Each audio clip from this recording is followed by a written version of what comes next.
KS Lakshmanarao peoples ఛానల్కి స్వాగతం. నిన్న ఆంధ్రప్రదేశ్లో ముఖ్యమంత్రి నాయకత్వాన్ని ఉన్నటువంటి కమిటీ సమావేశమై ఆంధ్రప్రదేశ్ లోకాయుక్తగా justice T Mallikarjuna Rao retired high court judge గారికి పేరుని సిఫార్సు చేయాలని నిర్ణయించారు. సో ఈ వీడియోలో ఈరోజు నేను ప్రధానంగా లోకాయుక్త అంటే ఏమిటి, ఎందుకు ఏర్పాటు చేశారు అనేది ఈ వీడియోలో మీ దృష్టికి తీసుకురాబోతా ఉన్నాను. వాస్తవంగా స్వీడన్ లాంటి దేశాల్లో మనందరికీ తెలుసు, స్వీడన్, నార్వే, డెన్మార్క్, ఫిన్లాండ్, ఈ దేశాలని స్కాండినేవియన్ దేశాలు అంటారు.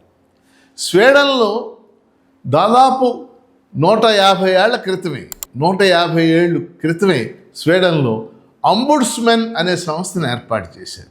అంబుడ్స్మన్ ఈ సంస్థ యొక్క ప్రధానమైన ఉద్దేశం అవినీతిని అరికట్టడం, సమాజంలో ఉన్నటువంటి అవినీతిని అరికట్టడం దీని యొక్క ప్రధానమైన ఉద్దేశం.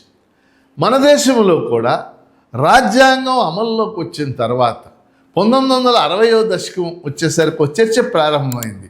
దేశంలో అవినీతి పెరుగుతుంది, దీన్ని అరికట్టడానికి మనం ఏమి చేయాలి అనే చర్చ ప్రారంభమైంది. 1966వ సంవత్సరంలో మొరార్జీ దేశాయ్ నాయకత్వాన పరిపాలనా సంస్కరణల సంఘం అని నియమించారు. పరిపాలనా సంస్కరణల సంఘం అని చెప్పేసి నియమించారు. అంటే ఏఆర్సి అంటాం, అడ్మినిస్ట్రేటివ్ రిఫార్మ్స్ కమిషన్.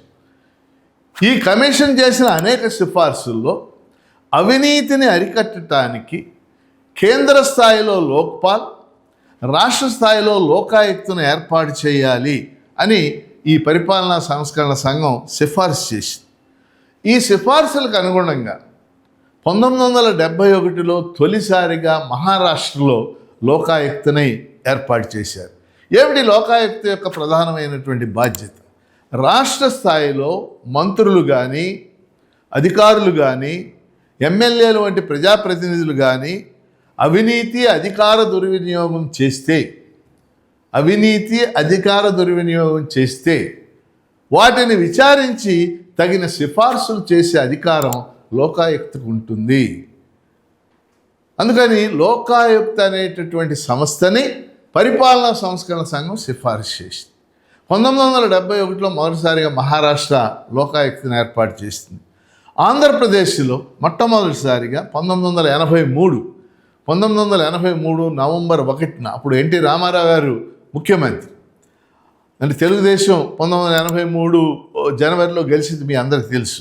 1983 నవంబర్ 1న ఉమ్మడి ఆంధ్రప్రదేశ్లో తొలిసారిగా లోకాయుక్త సంస్థని ఏర్పాటు చేయటం అనేది జరిగింది. అది పనిచేస్తూ వచ్చింది. సో లోకాయుక్తని రాష్ట్ర గవర్నర్ నియమిస్తాడు. సాధారణంగా రిటైర్డ్ హైకోర్టు న్యాయమూర్తిని కానీ, రిటైర్డ్ హైకోర్టు ప్రధాన న్యాయమూర్తిని కానీ, సుప్రీంకోర్టు న్యాయమూర్తిని కానీ లోకాయుక్తగా నియమిస్తారు. సో ఇప్పుడు మన రాష్ట్రంలో లోకాయుక్తని నియమించడానికి ఉండేటటువంటి కమిటీ, అంటే ముఖ్యమంత్రి నాయకత్వాన ఒక కమిటీ ఉంటుంది. ముఖ్యమంత్రి, శాసనమండలి చైర్మన్, శాసనసభ చైర్మన్, అలాగే ఒక మంత్రి గారు ఉన్నారు. వీళ్ళు కొన్ని పేర్లు పరిశీలించి పేరుని సిఫార్సు చేస్తారు. సో నిన్న ఈ కమిటీ పేర్లు పరిశీలించి జస్టిస్ టి మల్లికార్జునరావు పేరుని లోకాయుక్తగా నియమిస్తూ ఆ ప్రతిపాదన చేశారు. బహుశా త్వరలోనే గవర్నర్ జస్టిస్ టి మల్లికార్జునరావుని లోకాయుక్తగా నియమించే అవకాశం ఉంది. అయితే నా ప్రశ్న ఏంటంటే, ఇప్పుడు చాలా రాష్ట్రాల్లో లోకాయుక్తలు ఏర్పడింది, పనిచేస్తూ ఉంది. అన్నా హజారే కూడా అవినీతిని అరికట్టడానికి జన లోక్పాల్ ఏర్పడాలని ఆ రోజుల్లో 2011లో ఆయన ఆందోళన చేశారు. మరి చాలా రాష్ట్రాల్లో లోకాయుక్త వచ్చేటప్పటికీ అవినీతిని అరికట్టడంలో ఎంతవరకు సఫలమైనవి అని మనం కనుక ఒక ప్రశ్న వేసుకుని పరిశీలన చేస్తే దీనికి సమాధానం పూర్తిగా వ్యతిరేకంగానే వస్తుంది. లోకాయుక్తలు కూడా అవినీతిని అరికట్టడంలో విఫలం చెందాయి. కాకపోతే అవి ఎందుకు పనికి వస్తున్నాయంటే, పౌరులు ఎవరైనా ఈ అవినీతి వల్ల ఇబ్బందులు పడతా ఉంటే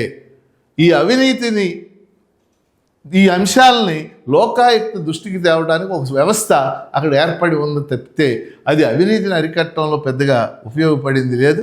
ఏదేమైనా మన రాష్ట్రం ఇప్పుడు లోకాయుక్తగా జస్టిస్ మల్లికార్జునరావు గారు నియామకులు కాబోతా ఉన్నారు. లోకాయుక్త వివరాలు మీకు తెలియజేయడానికి ఈ వీడియోని చేశాను.